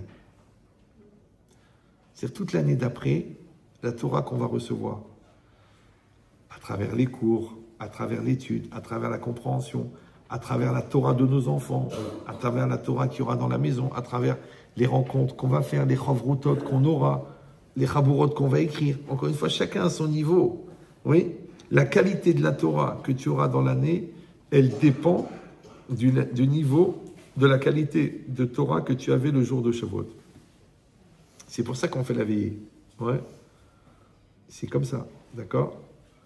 Moi, je voyais des fois quand je lisais comme ça des textes le soir de Shavuot, j'avais un niveau de Torah. Mais quand j'enseignais toute la nuit la Gemara à des jeunes, j'avais une autre Torah dans l'année. Maintenant, j'ai rien contre le Tikkun. C'est très, très chashuv, c'est très important. D'après le Harizal, c'est ça ce qu'il faut faire. Mais tu vois que les gens, quand même, après, ils n'ont pas la même Torah. Ouais. Maintenant, des fois, tu n'as pas la Torah en profondeur, mais tu as l'amour de la Torah. Et très compliqué de savoir si le plus important, c'est de sortir de Shavuot avec une profondeur dans la Torah ou avec un amour de la Torah. Comme un bon enseignant, c'est quelqu'un qui te donne la profondeur de la Torah ou quelqu'un qui te donne l'amour de la Torah. Moi, je me rappelle, il y avait un Moré à l'école qui n'était pas une lumière, c'était pas un génie. Ouais, au CP. D'accord. Mais les gosses, à 20 ans après, ils avaient encore l'amour de la Torah. Alors que l'autre, il arrive à faire 200 Mishnayot dans l'année. Et le gosse, en troisième, il est écœuré. Tu dis Mishnah, il vomit. C'est un phénomène. Ouais. Donc c'est une grande question. Est-ce qu'il faut transmettre la connaissance de la Torah? Est-ce qu'il faut transmettre l'amour de la Torah? Voilà. Hazak ou Baruch. Donc je répète. Alors par contre, là, on ne va pas dire le même Amen. Donc on va dédier le cours Leilun Nishmata de cette sadéquette, Ora Aviva Bat Michel Laila. Amen. Je vous fais un cours comme ça, vous faites un Amen comme ça. C'est qu'il y a l'art décoratif, l'art moderne et l'art chouma. Donc je le refais pour vous, je vous redonne la chance, vous faites un Amen, vous déchirez le ciel, la pauvre elle est partie dans les souffrances. Donc on demande, Hachem il élève la Neshama de Ora Aviva Bat Michel Laila. Amen. Ah, ça c'est des juifs, ouais. Et aussi, malheureusement, pour Eliron Moshe Ben Livnat Myriam. Amen. Et pour Nathalie Kamra Batsaada. Amen. Elle mérite. Vous avez vu ce qu'elle a fabriqué? Bon. Et on va demander à Mavdi la refoua shelema du Rav Eliaou Ben Aïcha. Amen. Est-ce qu'il y a d'autres malades que vous voulez citer? Jonathan Ben Rachel. Amen.